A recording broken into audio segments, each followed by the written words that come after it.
These were not particularly compelling matchups nor natural rivals. The championship boys basketball games in the top two classes of Section 5 did have one thing in common: clear-cut favorites. In Class AA2, Victor got to the finals off the strength of a 6-12 regular season record. You know, last 2 years I thought we had momentum going into sectionals, and then we had 10 days off, and it really hurt us. This year it was just a reverse, so we kind of looked at the first part and said that was season 1. We have 10 days to start season 2. And the kids just bought into it, and they came in, they practiced hard every day, believed in each other. We did some team bonding things, and I couldn't be prouder of them. Their reward for an inspiring playoff run was a game with East High, a sectional champion 4 of the previous 9 years, gunning for its record 24th boys basketball title overall. Junior Mitch Ford, the second best player on the court throughout, had Victor ahead after the first quarter and competitive through the first half. For the Orientals, Torrance Dyke led the break to Dante Carruthers and back to Dyke, who had 12 in the first half, but East shot just 29.2% in that half and led by only 3 in the break. In the third quarter, Victor's Connor Powers found Ford and were within 1. You led at the quarter, halftime it's close, and you get the first basket of the second half. How are you feeling at that point? Good. I mean, it doesn't faze me. I have the same mentality at all the game. I just go do my work and stay humble and try not to do anything flashy. For East, enough was enough. Well, I thought we could press and trap them. They had a couple turnovers at the beginning, but Victor played hard and they started to figure out our press. So we had to go to a 2-3, and surprisingly that worked for us. The Orientals scored 23 of the next 29 points to take control. Carruthers hit a three-pointer. Then Dyke floated a pass to Dimitri Campbell. East had a 13-point lead through 3. Dyke applying the finishing touch with a jam at the end of yet another fast break. The Orientals were up 18. Once we on, I feel we on, man. You came to our past games, you know what I'm saying? Once we get a 3, a dunk, that whole momentum changed for us. The crowd get into it, our fans get into it, just everybody, the refs, the coach, everybody, man. We just play hard.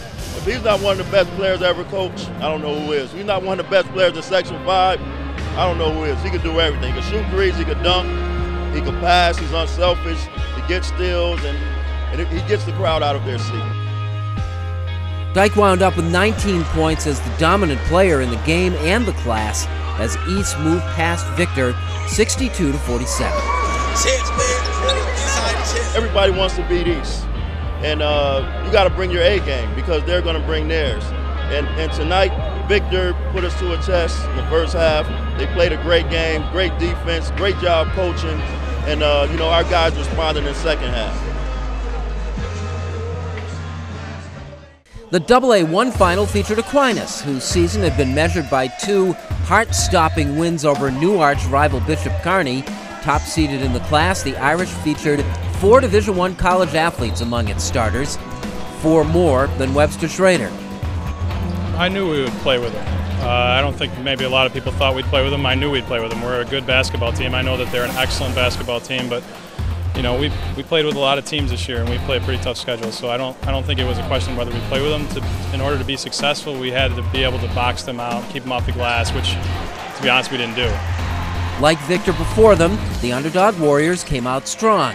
Junior Mitchell Herman hit a quick three-pointer, left the game with a bloody nose, and returned to immediately hit another. Herman scored 17. After getting that bloody nose, I was like, I gotta get back into the game. So luckily my trainer Sam, she did a good job and got me back in as soon as possible. Well, when, through that first quarter and you led at the quarter break, did you feel that you guys maybe could stick with this team?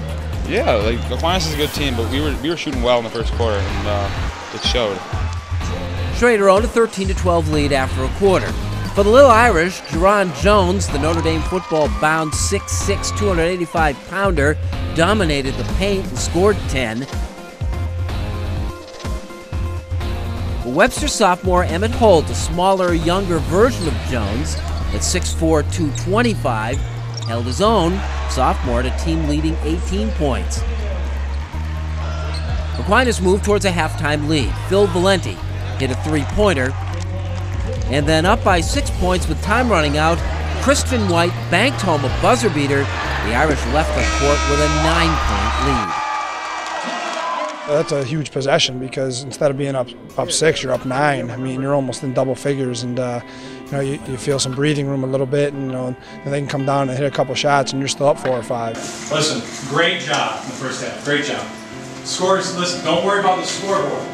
Scores 0-0 when we come out there. All right, you guys have been a second half team all year. We're going to be a second half team in this one. We're up 9. These first 4 minutes are huge for us. Okay, if we come out and just defend our off the next 4 minutes, okay, and attack the basket and transition. Hey, we had some mistakes in transition, some travels, okay? Keep pushing it though. Aquinas spent much of the second half on the verge of taking control, but never quite managing it. Valenti with 2 more of his game-high 26. The Irish led 41-32 into the fourth, but Schroeder continued to scrap. Senior Curtis Marshall drove the baseline for 2. It was a 7-point game. Whenever Aquinas needed a hoop, it went to Valenti, who continually came up big. He scored on a spin move to put Aquinas up a game-high 13 points with 4 minutes left. Anytime your team needed a shot, they went to you, you made it. And a variety of stuff. You hit threes and spin shots. You really had it today, didn't you?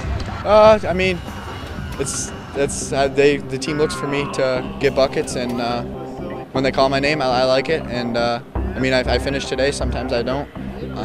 Then we look for Christian or Jamal, but today they looked for me, and I got the ball and I scored. I mean, it was fun. Schroeder scrambled back in a sloppy race to the finish to pull to within 3.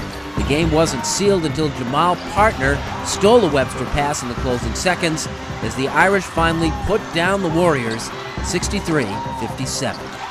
It's kind of relief, you play this whole year, and every game's a battle, every game's a grind, and you get to the stage and it's all or nothing. And I think it's tough on the kids to play. You're starting in November, coming all the way to March. It's a long grind, and I'm excited. I'm excited for them. It's great. They're the ones putting all the time in, putting all the work.